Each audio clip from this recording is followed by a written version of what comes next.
What are the steps in divorce? Well, one, we have initiating the divorce, which includes filing and serving process and dealing with the surprise of service in some cases. This also includes a preliminary investigation where the client provides information to their attorney, which can either be substantiated, further investigated with the use of private investigation, or simply just the client providing documents related to assets and or evidence that will be used in pursuit of a particular custody plan.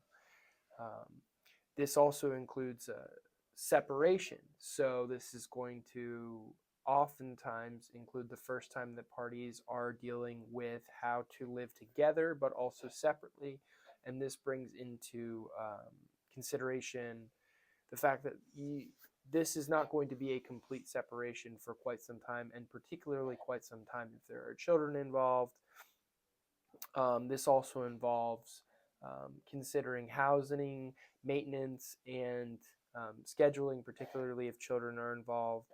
Um, and this brings us to the next stage, which is number 2, which is the temporary order. Temporary order is going to be where the parties either agree or go to court and iron out the status of the parties' duties, obligations, rights, and responsibilities through the divorce process. And these orders are important because they can govern the parties for sometimes years. And you're hoping that a divorce does not take years to accomplish, but um, they sometimes do for one reason or another. This brings us to 3, which is discovery of evidence, which can prolong the divorce if parties are not complying with the statutes governing timeliness for discovery responses. But discovery of evidence is a process by which we're acquiring all of the documentation and evidence from the other party, including potential testimony through depositions, which is necessary to account for and divide assets, as well as to pursue a particular argument for client's desired discovery or custody plan. And these are usually based upon both the desires of parties and the best interests of the children. 4, we've got trial. Now, this is where we put on an argument in front of a judge, the big show.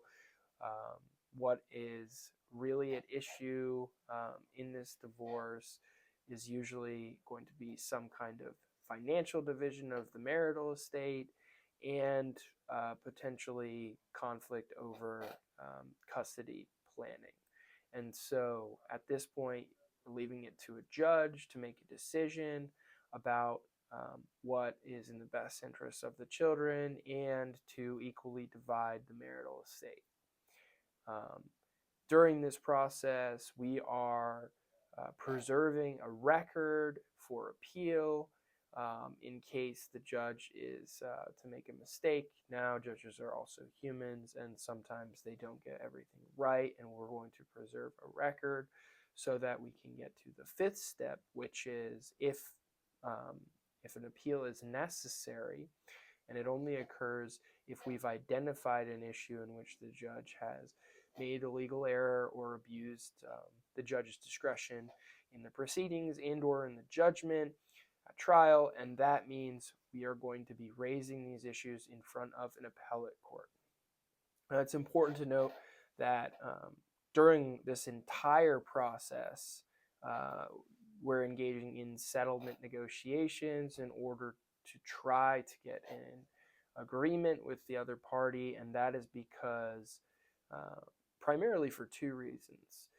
One, an agreement is much cheaper than court proceedings, saving all of the expenses of attorneys and creating exhibits, private investigation, potentially expert witnesses, parenting coordinators, etc., guardian ad litems.